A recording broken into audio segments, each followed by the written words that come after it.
दोस्तों इस प्लैनेट को ध्यान से देखो। आपको ये प्लैनेट अर्थ के जैसा दिख रहा होगा, और ये था भी, क्योंकि इस प्लैनेट के पास हर वो चीज़ थी जो आज अर्थ के पास है। लेकिन फिर इस प्लैनेट के साथ कुछ इतना बुरा हुआ कि इससे इसकी हर चीज़ छीन गई और आज ये प्लैनेट कुछ ऐसा दिखता है। जी हाँ दोस्तों, हम वीनस की ही बात कर रहे थे।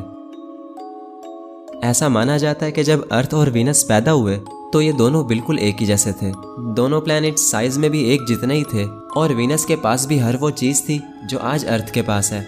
वहाँ पानी था, एक प्यारा सा एनवायरनमेंट था और शायद लाइफ भी थी। बस ऐसे समझ लो कि वीनस एक जन्नत की तरह था। लेकिन फिर ऐसा क्या हुआ कि वीनस से उसकी हर चीज़ छिन गई और जो प्लैनेट कभी एक जन्नत था वो आज एक जहन्नुम बनकर रह गया। तो चलो आज की इस वीडियो में हम यही सब जानने की कोशिश करते हैं और शुरू करते हैं स्टोरी ऑफ वीनस।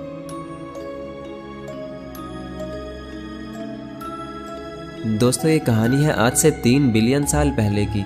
ऐसा माना जाता है कि आज से 3 बिलियन साल पहले वीनस कुछ ऐसा दिखता था। वीनस पर भी अर्थ की तरह पानी के बड़े बड़े समंदर थे और एक प्यारा सा एनवायरनमेंट भी था, जहां अगर लाइफ होती भी तो वो बहुत ही आराम से रहती, क्योंकि वीनस के पास हर वो चीज़ थी जो कि लाइफ को पूरी तरह सपोर्ट करती है। खैर वीनस कभी लाइफ के लिए एक परफेक्ट जगह ज़रूर थी, लेकिन आज हम जिस वीनस को जानते हैं उसने बहुत ही भयानक रूप ले रखा है। वहाँ की गर्मी किसी खोलते हुए लावा के जैसी है और अब वहाँ बारिश में पानी नहीं बल्कि तेजाब बरसता है, जहाँ इंसान तो दूर की बात बल्कि मशीन्स भी पिघल जाएंगी। दोस्तों ऐसा माना जाता है कि वीनस के साथ कुछ इतना बुरा हुआ कि वीनस के सारे समंदर सूख गए और अब वहाँ कोई भी चीज़ जिंदा नहीं रह सकती। तो आखिर वीनस के साथ क्या हुआ? अगर हमें इस सवाल का जवाब जानना है तो उसके लिए हमें वक्त में थोड़ा पीछे जाना पड़ेगा। तो चलो थोड़ा पीछे चलते हैं और समझते हैं इस पूरी कहानी को। तो हमेशा की तरह ये वीडियो भी काफ़ी इंटरेस्टिंग होगा, इसीलिए इसको एंड तक देखते रहना। मैं हूँ अब्दुल हन्नान और आप देख रहे हैं आपका अपना चैनल इन्फो फैमिली। दोस्तों सदियों से इंसानों को यही लगता आया था कि वीनस बिल्कुल अर्थ के जैसा है और वीनस पर भी लाइफ है।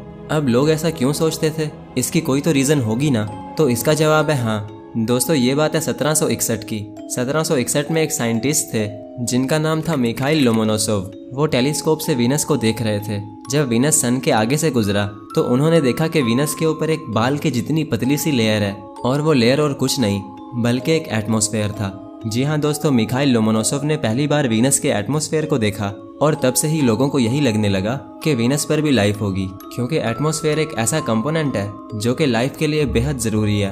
और दोस्तों जैसे आज हम लोग मार्स पर घर बनाने का सोचते हैं तो उस टाइम लोग ये सब वीनस के बारे में सोचते थे। उनको ये उम्मीद थी कि एक दिन वो वीनस पर घर बसाएंगे। जी हाँ दोस्तों, ये बात है 20वीं सदी की, क्योंकि 20वीं सदी तक लोगों को यही लगता था कि अगर वो वीनस पर जाएंगे तो उन्हें वहाँ या तो एलियंस मिलेंगे या फिर शायद उन्हें वहाँ डायनासोर्स घूमते दिखाई देंगे, क्योंकि तब तक लोगों के माइंड में यही था कि वीनस बिल्कुल अर्थ के जैसा है। वहाँ अर्थ की तरह समंदर हैं, पेड़ पौधे हैं और हो सकता है कि उन्हें वहाँ किसी भी स्पेस सूट की ज़रूरत ना पड़े। और इन सब पर उस टाइम बहुत सारी मूवीज़ भी बनती थी जिनमें यही सब दिखाया जाता था कि वीनस पर डायनासोर्स हैं और वहाँ समंदर भी हैं। खैर दोस्तों, लोगों को वीनस से बहुत उम्मीदें थी, लेकिन उनकी ये उम्मीदें तब टूटी जब वीनस पर पहला स्पेसक्राफ्ट भेजा गया। दोस्तों ये बात है 1962 की। 1962 में पहली बार साइंटिस्ट एक स्पेसक्राफ्ट को डिज़ाइन करते हैं जिसका नाम था मारिनर, जिसे वो वीनस पर भेजने का सोचते हैं। तो मारिनर पहला ऐसा स्पेसक्राफ्ट था जिसे वीनस पर जाना था। खैर सब कुछ ठीक ही चल रहा था, लेकिन जैसे ही मारिनर को लॉन्च करने का टाइम आया तो लॉन्चिंग में थोड़ी प्रॉब्लम हो गई और मारिनर लॉन्च होते ही फट गया। अब ये साइंटिस्ट के लिए बहुत ही अपसेट मोमेंट था, क्योंकि मारिनर पर उस टाइम टोटल खर्चा $18.5 मिलियन आया था, जो कि आज के ज़माने में $150 मिलियन के बराबर बनते हैं। तो बस यूँ समझ लो कि $150 मिलियन फट चुके थे। खैर साइंटिस्ट काफ़ी परेशान हुए, क्योंकि वो अपनी पहली अटेम्प्ट में ही फेल हो चुके थे, लेकिन उन्होंने फिर भी हिम्मत नहीं हारी। दोस्तों मारिनर 1 के बाद मारिनर 2 को लॉन्च किया गया, जो कि एक फ्लाईबाय मिशन था। इस मिशन में मारिनर 2 को वीनस के पास से फ्लाईबाय करके जाना था। तो जैसे ही मारिनर 2 वीनस के पास से गुजरा तो उसने बताया कि वीनस के पास कोई भी मैग्नेटिक फील्ड नहीं है, और अगर है भी तो वो ना होने के बराबर है, क्योंकि वो इतनी पतली है कि वो वीनस को सोलर विंड से प्रोटेक्ट नहीं कर पाती। वो मैग्नेटिक फील्ड अर्थ की मैग्नेटिक फील्ड का 0.0015% है, जो कि बिल्कुल भी सिग्निफिकेंट नहीं है। और यही वजह है कि वीनस पर हर टाइम रेडिएशंस की बम्बार्डमेंट होती रहती है। अब ये सब देखकर एक बात तो क्लियर हो चुकी थी कि वीनस पर अब हम खुल्लम खुल्ला नहीं घूम सकते, बल्कि हमें वहाँ एक स्पेस सूट की ज़रूरत पड़ने वाली है। खैर टॉपिक पर वापस आते हैं। दोस्तों मारिनर 2 ने वीनस के पास से तो फ्लाई बाय कर लिया था, लेकिन वो वीनस के अंदर झांक कर नहीं देख पाया, क्योंकि वीनस के ऊपर बहुत ही घने बादल हैं और वहाँ एक बहुत ही थिक एटमॉस्फेयर है। एक एस्टिमेट के मुताबिक वीनस का वो एटमॉस्फेयर अर्थ से लगभग 100 गुना ज्यादा है और इतना मोटा एटमॉस्फेयर किसी भी टेरेस्ट्रियल प्लैनेट के पास नहीं है। और अगर आपको टेरेस्ट्रियल प्लैनेट का नहीं पता तो मैं आपकी जानकारी के लिए बताता चलूं कि हमारे सोलर सिस्टम के पहले 4 प्लैनेट्स यानी मर्क्यूरी, वीनस, अर्थ और मार्स को टेरेस्ट्रियल प्लैनेट्स कहा जाता है, क्योंकि उनके पास एक सॉलिड सरफेस है। और बाकी बचे आखिरी 4 प्लैनेट्स यानी जुपिटर, सैटर्न, यूरेनस और नेपच्यून, तो उन सब को हम गैस प्लैनेट्स कहते हैं, क्योंकि उनके पास कोई भी सॉलिड सरफेस नहीं है और उन पर लैंड नहीं किया जा सकता, जो कि मैं अपनी वीडियोस में पहले भी काफ़ी बार बता चुका हूँ। तो वीनस के पास सभी टेरेस्ट्रियल प्लैनेट से ज़्यादा मोटा एटमॉस्फेयर है और यही वजह है कि वीनस के अंदर देख पाना नामुमकिन है। इनफैक्ट वीनस पर इतने घने बादल हैं कि उनके अंदर नहीं देखा जा सकता। इवन कि मैंने चैट जीपीटी पर यह भी पढ़ा है कि अभी तक हम कोई भी ऐसा स्पेसक्राफ्ट नहीं बना पाए जो कि वीनस के उस एटमॉस्फेयर के अंदर झांक कर देख सके। तो इससे आप खुद ही अंदाज़ा लगा लो कि वीनस का एटमॉस्फेयर कितना घना होगा। और इस हिसाब से अगर हमें वीनस के एटमॉस्फेयर के अंदर देखना है तो हमें उसके एटमॉस्फेयर के अंदर लैंड होना पड़ेगा, और ऐसा हम बहुत बार कर भी चुके हैं। जी हाँ दोस्तों, जब अमेरिका चांद पर मिशंस भेजने में लगा था तब सोवियत यूनियन वीनस को एक्सप्लोर करने में लग गया। सोवियत यूनियन ने वीनस पर लगातार एक के बाद एक वेनेरा मिशंस भेजे, जिनमें बहुत से प्रोब्स को वीनस के एटमॉस्फेयर के अंदर भी भेजा गया। खैर वेनेरा मिशंस की भी एक लंबी लिस्ट है जिन पर हम किसी अलग वीडियो में डिस्कस करेंगे। तो अभी मैं आपको इतना ही बता सकता हूँ कि वीनस पर लैंड होना कोई आसान बात नहीं है, क्योंकि वीनस पर बहुत ज़्यादा गर्मी है और इतनी कि वो मशीन्स को भी जला देती है। यानी जैसे ही वो प्रोब्स वीनस के अंदर जाते थे तो वो या तो वीनस के हाई प्रेशर की वजह से फट जाते थे या फिर वो वीनस के एक्सट्रीमली हॉट टेम्परेचर की वजह से जलकर राख हो जाते थे।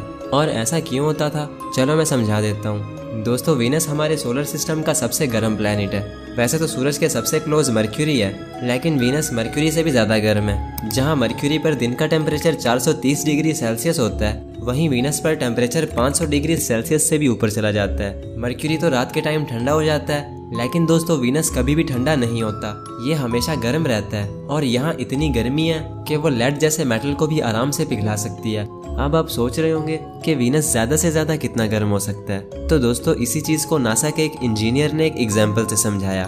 उसने एक भट्टी गर्म की जिसका टेम्परेचर उसने वीनस के टेम्परेचर के जितना ही रखा। उसके बाद उसने एक कैमरा लिया और उस भट्टी के अंदर डाल दिया, ये दिखाने के लिए कि जब भी हम वीनस पर कोई इंस्ट्रूमेंट भेजते हैं तो उस इंस्ट्रूमेंट का क्या हाल होता है। तो जैसे ही उसने उस कैमरा को भट्टी से बाहर निकाला तो वो कैमरा बिल्कुल पिघल चुका था, जिसकी हालत आप देख सकते हो। तो इससे आप खुद ही अंदाज़ा लगा लो कि वीनस कितना गर्म है। अब वीनस आखिर इतना गर्म क्यों है, चलो मैं समझा देता हूँ। दोस्तों वैसे तो वीनस को गर्म करने में बहुत सारी चीज़ों का हाथ है, लेकिन जो 2 मेन चीज़ें वीनस को सबसे ज़्यादा गर्म करती हैं वो है वीनस का एटमॉस्फेयर और कार्बन डाइऑक्साइड। तो अगर एटमॉस्फेयर की बात करें तो ये तो आपको पता चल ही चुका है कि वीनस के पास सबसे थिक एटमॉस्फेयर है। तो जब सूरज की हीट वीनस के उस एटमॉस्फेयर पर पड़ती है तो वीनस का वो थिक एटमॉस्फेयर उस हीट को ऑब्जॉर्ब करता रहता है, जिसकी वजह से वीनस पर ग्रीन हाउस इफेक्ट पैदा होता है जो कि वीनस को गर्म रखता है। और इसी तरह अगर दूसरी रीजन की बात करें तो दूसरी रीजन थी कार्बन डाइऑक्साइड। जी हाँ दोस्तों, कार्बन डाइऑक्साइड एक ऐसी गैस है जो कि ग्लोबल वार्मिंग की सबसे बड़ी वजह है। अर्थ पर कार्बन डाइऑक्साइड की परसेंटेज 0.04 है और इसको भी हम बहुत ज़्यादा समझते हैं, लेकिन वहीं अगर हम वीनस को देखें तो वीनस पर कार्बन डाइऑक्साइड की परसेंटेज पूरे 96.5% है।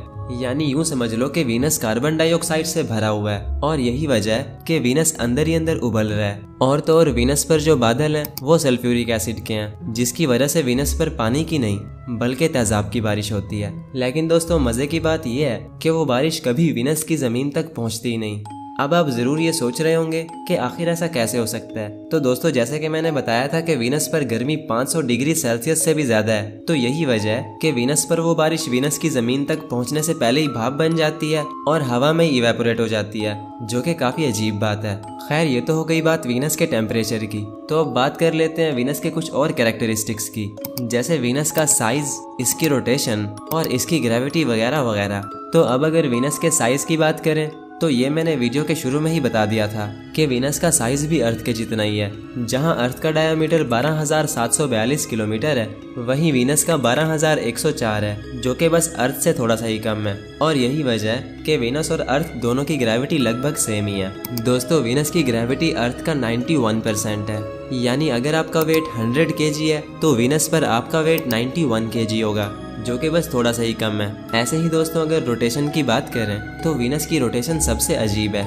एक तो ये उल्टा रोटेट करता है और ऊपर से ये बहुत ही स्लो रोटेट करता है। जी हाँ दोस्तों, जहाँ सभी प्लैनेट्स एंटी क्लॉकवाइज घूमते हैं तो वहीं वीनस क्लॉकवाइज घूमता है। वैसे क्लॉकवाइज यूरेनस भी घूमता है, लेकिन यूरेनस का केस कुछ और है, जो कि मैंने अपनी यूरेनस वाली वीडियो में अच्छे से एक्सप्लेन कर दिया था। तो खैर, वीनस उल्टा घूमता है और यही वजह कि वीनस पर सूरज ईस्ट से नहीं बल्कि वेस्ट से निकलता है। और दोस्तों, जैसे कि मैंने बोला कि वीनस बहुत ही स्लो रोटेट करता है, तो यार ये इतना स्लो घूमता है कि वीनस पर एक दिन पूरे 243 दिनों के बाद आता है। और ऐसे ही अगर वीनस के एक साल की बात करें तो वीनस का एक साल 225 दिन का होता है, यानी इस हिसाब से वीनस का एक दिन वीनस के एक साल से भी ज्यादा बड़ा है। तो इससे आप खुद ही अंदाजा लगा लो कि ये कितना स्लो रोटेट करता होगा। ये अपना एक रेवोल्यूशन तो कंप्लीट कर लेता है, लेकिन ये एक रोटेशन कंप्लीट नहीं कर पाता। और यही वजह है कि वीनस की मैग्नेटिक फील्ड बहुत ही वीक है, क्योंकि अर्थ काफी फास्ट रोटेट करती है, जिसकी वजह से अर्थ के गिर्द एक स्ट्रॉन्ग मैग्नेटिक फील्ड क्रिएट होती है।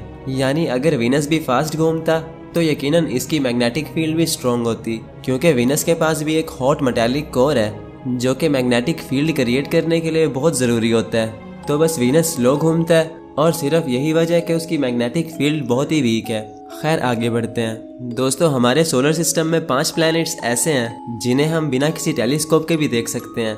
जी हाँ दोस्तों, क्योंकि मर्क्यूरी, वीनस, मार्स, जुपिटर और सैटर्न ये 5 ऐसे प्लैनेट्स हैं जिन्हें हम बिना किसी टेलीस्कोप के अपनी आम आंख से भी आसमान में देख सकते हैं। ये प्लैनेट्स हमें ऐसे नजर आते हैं जैसे कोई स्टार हो, और वीनस इन सभी प्लैनेट्स में सबसे ब्राइट दिखता है। जी हाँ दोस्तों, मून के बाद अगर हमारे आसमान में कोई ऑब्जेक्ट सबसे ब्राइट है तो वो वीनस ही है। इनफैक्ट वीनस इतना ब्राइट है कि ये सभी स्टार्स से अलग दिखाई देता है। और वीनस की ब्राइटनेस का अंदाजा आप इस बात से लगा सकते हो कि जब हमारा मून नहीं होता तो वीनस की रोशनी ही किसी भी ऑब्जेक्ट का साया बनाने के लिए काफी होती है। तो अब आप डेफिनेटली ये सोच रहे होंगे कि वीनस इतना ब्राइट कैसे है, तो चलो मैं ये भी समझा देता हूँ। दोस्तों, पहली बात है कि वीनस अर्थ के सबसे ज्यादा क्लोज है। वैसे क्लोज तो मार्स भी है, लेकिन वीनस ज्यादा क्लोज है। और दूसरी बात है वीनस का एटमॉस्फेयर। जी हाँ दोस्तों, वीनस का एटमॉस्फेयर बहुत ही घना होने की वजह से ये लाइट को वीनस के अंदर ज्यादा घुसने नहीं देता, बल्कि उसे रिफ्लेक्ट कर देता है, जिसकी वजह से वीनस बहुत ही ब्राइट दिखता है। एक एस्टिमेट के मुताबिक वीनस का एटमॉस्फेयर लगभग 70% से भी ज्यादा लाइट को रिफ्लेक्ट कर देता है, और वीनस पर सन की सिर्फ 30% लाइट ही पहुंच पाती है। भले ही वीनस सन के ज्यादा करीब है, लेकिन वीनस पर सनलाइट अर्थ से भी कम पहुंचती है, और उसकी वजह सिर्फ और सिर्फ वीनस का एटमॉस्फेयर है, जो कि काफी इंटरेस्टिंग बात है। और दोस्तों, जैसे कि मैं बता चुका हूँ कि वीनस सबसे गर्म प्लेनेट है, तो यही वजह है कि वीनस पर हमारे सोलर सिस्टम के सबसे ज्यादा वोल्केनोज देखने को मिलते हैं। रीडिंग्स ये बताती हैं कि वीनस पर लगभग 80,000 से भी ज्यादा वोल्केनोज हैं, जिनमें से हमें सिर्फ 1600 वोल्केनोज के बारे में ही पता है, जो कि हाईली एक्टिव हो सकते हैं। तो अब दोस्तों, हम ये जान चुके हैं कि वीनस कैसा है और इस पर क्या कुछ है। तो चलो अब स्टोरी को कंटिन्यू करते हैं और जानते हैं कि वीनस के साथ आखिर ऐसा क्या हुआ जो वीनस का आज ये हाल है।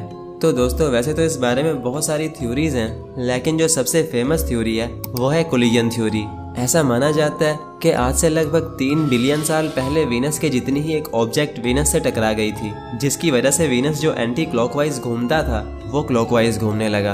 और जहाँ कभी अर्थ के जैसा एनवायरनमेंट था, तो वो जगह अब एक जहन्नुम बन चुकी है। खैर, वो ऑब्जेक्ट जो वीनस से टकराई वो क्या थी, ये अभी तक एक मिस्ट्री है। लेकिन हाल ही में की गई स्टडीज से ये पता चला है कि वीनस से जो चीज़ असल में टकराई थी वो और कुछ नहीं बल्कि हमारी अर्थ ही थी। क्योंकि दोस्तों, जो चीज़ वीनस से टकराई थी उसका साइज वीनस के ही जितना था, तो वीनस के जितना साइज किसका है ये आप खुद भी अच्छी तरह जानते हैं। तो मुझे लगता है कि अब वीडियो काफ़ी लंबा हो चुका है, तो इस वीडियो को यहीं पर एंड करते हैं। बट अगर आप चाहते हो कि मैं वीनस का पार्ट 2 बनाऊं, जिसमें हम वीनस पर भेजे जाने वाले मिशंस के बारे में डिटेल से डिस्कस करें कि कैसे वीनस के अंदर प्रोब्स को भेजा गया और उनके साथ फिर क्या क्या हुआ, तो अगर ये सब जानना चाहते हो तो कमेंट में पार्ट 2 जरूर लिखना। और जाने से पहले चैनल को फॉलो और सब्सक्राइब भी कर लेना, क्योंकि यहाँ आपको ऐसी अमेजिंग वीडियोस मिलती रहेंगी।